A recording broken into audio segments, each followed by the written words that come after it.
nhỏ rong à cho cũng như ông nói chuyện đến sau lúc chạy và lấy đi xe rồi dùng pin một cái lên là nó từ mồm lên thì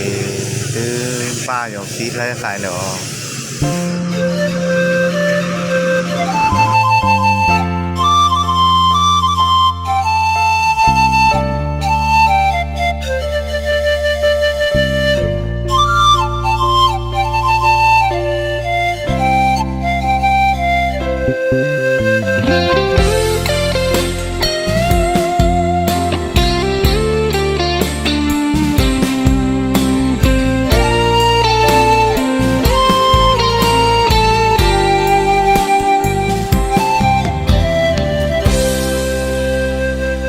เด็กน้อยบ้านนา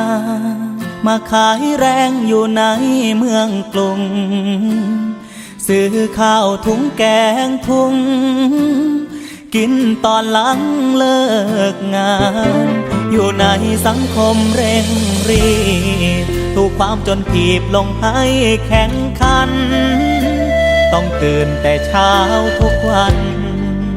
ไปยืนรอนรถเมล์คิดฮอดบ้านเฮายามใด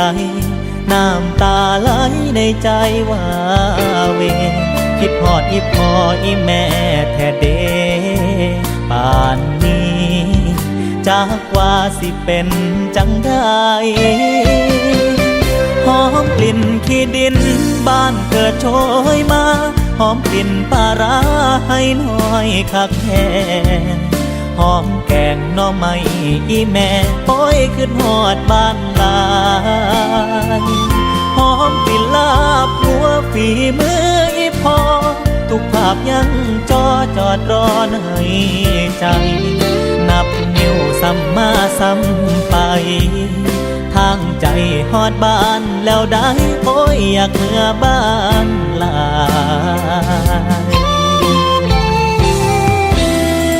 โอ้หนุ่มน้อยบ้านนาวันนี้เหนื่อยล้า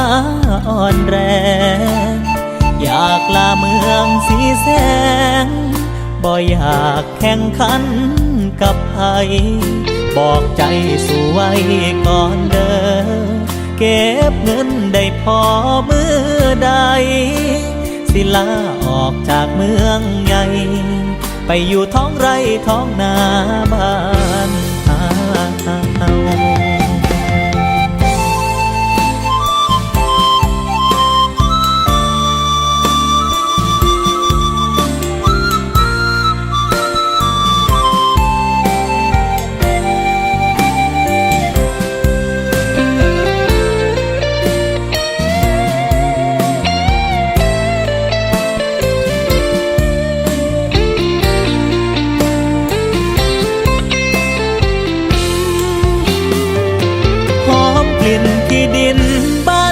โชยมา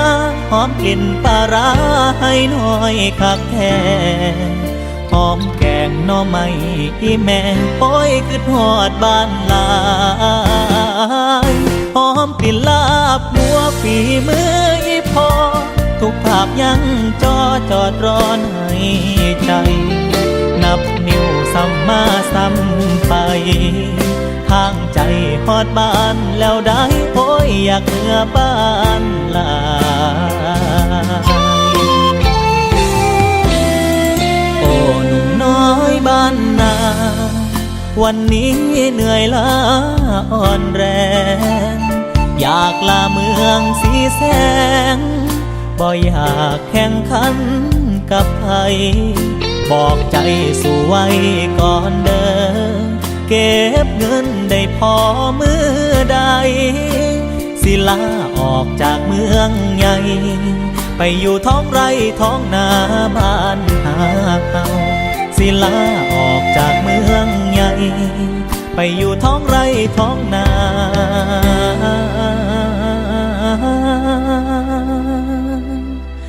บ้านเฮา